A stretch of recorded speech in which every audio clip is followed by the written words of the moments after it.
Personnel Subcommittee meeting for May 11th. It's 8:01, and call the meeting to order and ask if anyone had any changes or any items for the minutes. Excuse me. I do not. Sean? Nope, I'm good. Okay, so minutes look good. Next item is a community for care recruitment. Tom, if you want to share what's behind that. Yep. So you might remember back in December or January at our personnel subcommittee, we talked about that. We did have a few appointments that came through you guys and then to the board. There's still 2 openings. And we did have 3 people that were on the original list contacted and said that they were still interested, but they didn't fill out the questionnaire that we had them do pre-interview last time. And from our website, we have 2 openings still on the committee. So it would be kind of up to you guys if you want to do the same process for 3 people or kind of set up interviews for them. Yeah, Tom, I went back through the email. There was one person, they said they never got they were never contacted or something. So, right, I think that's what they said. They had said that. I went back and checked. They were on the giant email distribution we went, but it could have gotten hung up in either our outbox or their spam folder. So I can always go back to those 3 people and send them the questionnaire again. Okay, and do they fit the I know we have party requirements right now, or at least one. Yeah, so we have 2. One is a D and one is an R. Off the top of my head right now, I don't remember what the 3 people interested are, but I can go back and make sure that they do meet those requirements. Okay. Before I send it out. Yeah, one was an R. I think the woman that said she didn't get it, but must have. I don't know. What do you guys think? I would say maybe we just let them have the questions in advance and just interview them if they're interested still. Yeah, I agree. I would be in favor of just running through the process and trying to get that wrapped up. I do believe that with the appointments that we made, Community for Care was able to get a quorum, so they're able to meet. So we are just filling out the rest of the board, but it would be nice to just get this wrapped up. I agree. Okay, so Tom, you want to just maybe set up a time where we could just get through them? Yeah, definitely. I can set up I'll send out a doodle poll to you guys to kind of find what time works for you for setting up the interviews again, and then contact those 3 people and make sure they're able to go. Okay, that'd be great. Thank you. Okay, economic development recruitment. I guess we have an opening there, right? We actually have 2. Okay. So the most recent is from Bob Crowther resigning. We've had one, Lori Wagner resigned, and that's been open for a little bit. The EDC has been managing short-staffed without that, but now they're down to 5 people with 2 openings. Okay, so that's a Board of Selectmen appointment? Yep, Board of Selectmen appointment. In the past, the personnel sub has done interviews for them. So we have kind of templates already set up for that with questions and format and all that. It'll just be more of, again, finding a time for your schedules to do that interview. Well, sorry. Yeah, we'd have to actually post that we're accepting applicants. Got ahead of myself for that one. I figured you were going to say that. We had to look for people to come in. So that's something you would put out as a an ad for we have openings? Yeah, we have our normal. I'll pull up a wording from one a couple years ago where we post on the news and announcements a portion of our website. And we could do all volunteers, so we can kind of see some boards that still don't have people. But we can highlight that EDC is one of them, and that will get blasted out to the email subscribers, and it automatically goes onto our social media as well to kind of get the most outreach possible. Okay, does that sound good, Amber or Sean? Yeah. Yep. Okay. Now the non-union compensation. So let's go through that. Do you guys want to lead? I don't know who's going to walk us through that, Eric or Tom? Yeah, you can do it if you'd like. So this goes the normal that you've done every year. Instead of like the union employees with their contracted negotiator rates, we've had the non-union unaffiliated group come to you guys for approval of the GWIs, and then it goes to the board for July 1. It is pending performance reviews done by the town manager. Maria did performance reviews for people that she supervised before she left. And so baked into this report is the, it is in the budget. So the GWI, the proposed 2.4 was in the budget that will go out to referendum next week.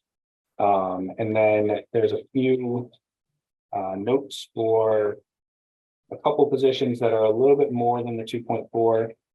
We did a benchmarking over the winter of all our local kind of common towns. And a few of them showed that a couple positions were well below their local counterparts, being the chief of police and library director as the two biggest. So within the contingency fund, Maria had built in adjustments to those.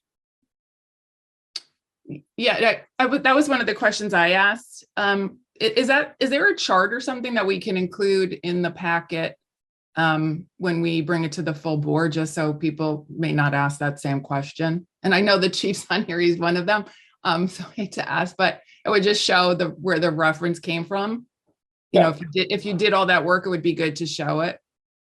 I will clean up the chart so it looks nice for the packet, because right now my notes look a little crazy, but yes. Okay.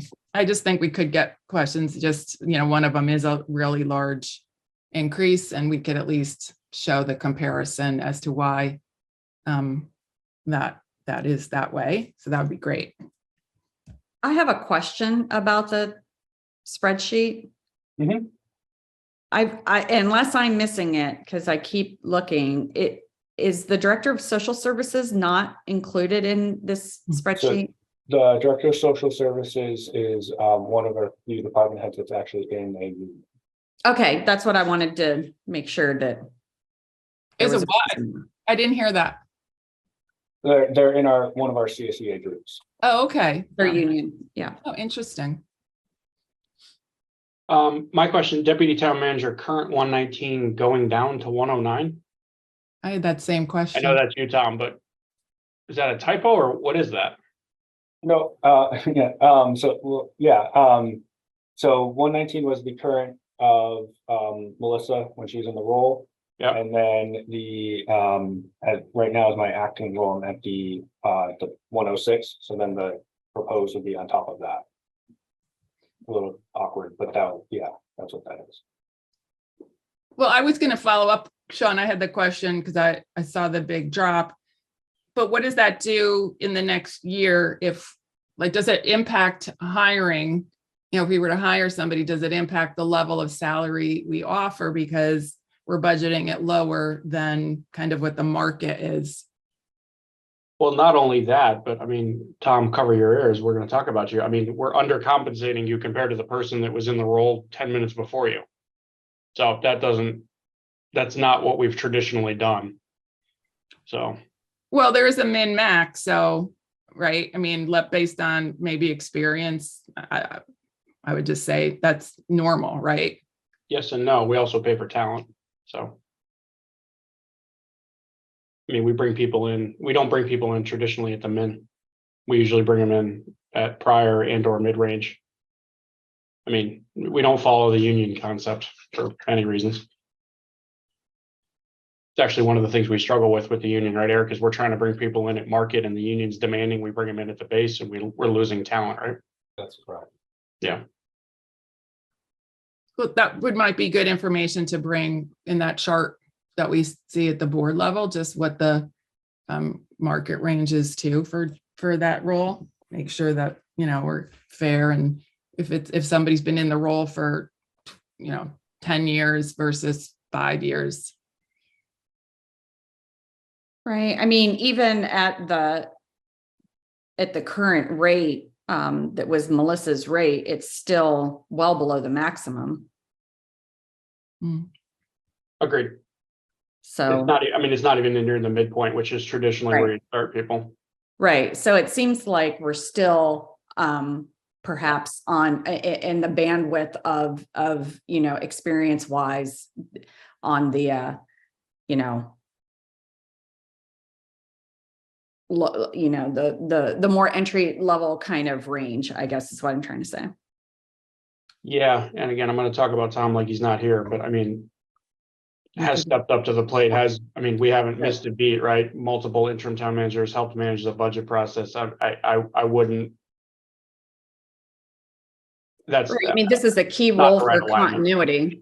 yeah, it's not the right, alignment for the value that Tom's given us out of the position. And again, bringing someone in brand new that's never been a deputy town manager, that's come up from the ranks, I maybe we talk about the 109 again, but again, then you've got the fairness factor. But we having somebody internally that's been with us for a long time, that's we also have a proven track record with. So I would approve this with the 119,831 as the proposed.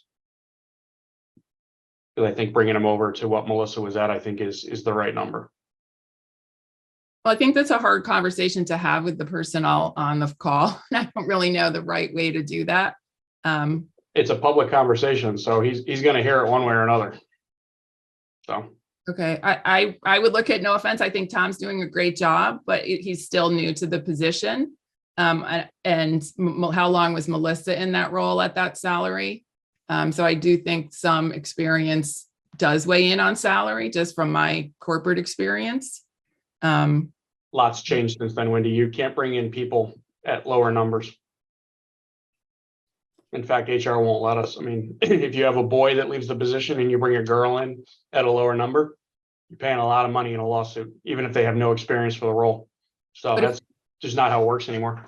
Well, let's just ask, if we were to hire somebody, when we put out a posting or a job application and we got a person new to that role, would we give them what Melissa was making?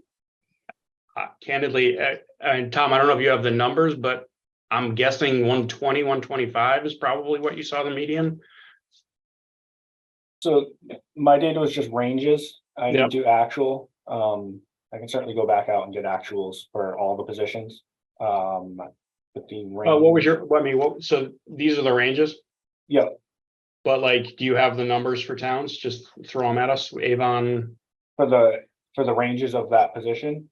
Yeah, just throw the numbers at us. Yeah. So like Avon's deputy makes X. So, yeah, so the range, so I have Avon is 87,737 to 122,858.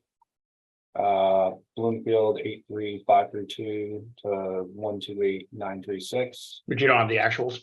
I don't have actuals. I just Okay. have ranges of every position. Yeah, get the actuals for us for the BOS meeting. If you could. So I would suggest leaving it where it is today and bringing the data to the full board. And I'm going to suggest we do 119, and then if we need to adjust, we will. That's the motion I'll make. I would second Sean's motion. Okay, all those in favor say aye. Aye. All those opposed, nay. Okay. Again, it's fine. And again, we can adjust, but this is not the market I feel like we should be messing with current and or future employees. I'm good with the rest of this. I have some questions. I don't know, Amber, do you have some more questions? Oh, go ahead. I do want to ask the question on the budget director position. If it's a new position, why we're providing a GWI increase? Because when we did last year, we did this, Maria made a recommendation to not apply the GWI to the 4 new full-time positions. Yep. So that's included in your suggested motion. So as a new position, they'll also be in a probationary status. And then the second motion we have to recommend a GWI for unaffiliated staff and a probationary status be applied upon completion of their probationary period, and that is prospective from that point. It doesn't go retroactive to July 1. And that's consistent with our past practice the last couple of years. Yeah. So I'm just saying, last year, just clarify this again. It was recommended to not apply the GWI at all to the 4 new full-time positions, not. No, it was not recommended on 7/1, but upon completion of probation, immediately upon, they got the new salary. Okay, let me just look that up because I just looked it up. Yeah. I'm just reading from July 7, 2022. And this was not probationary. It was 4 new unaffiliated full-time classifications established through the budget process and by resolution. The adopted salary ranges for those positions were effective July 1st, 2022, and therefore it was not recommended to be applied to the salary ranges, the increase. I'm just trying to clarify the difference between that That's and the same. probationary. That's the same, but there should be a second motion that says that upon completion of probation, they would get the increase. Okay, what's the probationary period? What is it? Pardon me? Go ahead, Tom. All new hires come in under a probationary period to kind of, while they're learning the job, they have to have reviews it's at least a 6-month period for probation. There's the option to extend it to make sure that they are the right fit for us and that we're the right fit for them. Okay, so we're saying in this position, there'd be a 6-month probationary period before that increase would be given in the And budget. it's not retroactive. It's only go forward. Not retroactive. Okay. Okay, Essentially, we're keeping the position up with market rate upon completion of probation is what all this is really doing, right, Tom and Eric? Right, correct. okay. And then I did ask, this is Eric's on the call. I'm gonna ask a question is, could we get the comparisons for the employee benefits coordinator and HR? I'm just saying, no offense, but it just seems low and closer to the management specialist role than to the other unaffiliated positions. And I just was curious as to what the market looks like for that position. It just seemed a little low to me compared to everyone else. If I'm allowed to say that here, I'm saying it, Eric. So it's a good thing I'm saying it, I guess. Yeah, no, you're upset. It's a fair question. The whole point of this is to make sure that we're treating people fairly. Yeah. And in line with market rate, right? So there's nothing that's out of bounds. Your question is well intended. It is. They all are. Yeah. The other question you can remind me is, what is the outreach worker? It is it's a part-time, maybe 25 hours a week at social services. Coordinator of elderly outreach is the full title. Okay. I for some reason, I don't know if I ever knew we did that. I believe we got scolded for this the other night at the Board of Selectmen. Oh, I'm sorry. I haven't caught up yet. I wasn't online when I looked the other day. It's okay. Okay. And then the other question I had was on the rec coordinator. So I know we're making that a full-time position, but is it still considered hourly? Yep, it'll still be an hourly position, similar to the others like accreditation specialist, IT support specialist. So it's still hourly. And the full-time salary is in your in the financial impact that is including that going full-time. Okay. Okay. Oh, it just hit me. Tom, have we sent the chief and the deputy chief's number to the police commissioner? Have they seen that? I don't know. We should probably just do an FYI because I'm sure they'll support it, but again, we should just make sure that they're aware that we're upping those positions because they obviously do have a say in personnel. Yeah, is that in their is that in the MOU, Sean? We still make the decision. I'm not exactly sure what the MOU says, but I think just a heads up before this comes to the full board. So if there's changes that would need to be recommended, they could ask for those changes ahead of the board discussion or vote. Yeah, that's a good point. Thanks. If you could just send that to Jenna and she can disseminate and see if you can manage that with them, if that's all right. I don't suspect I'll have any issue with it. I just want to make sure that we're being transparent with our partners. Yep, very good call. Okay, any more questions? No, it's a lot of work. It's a good job. Okay, so I'm going to read the motions.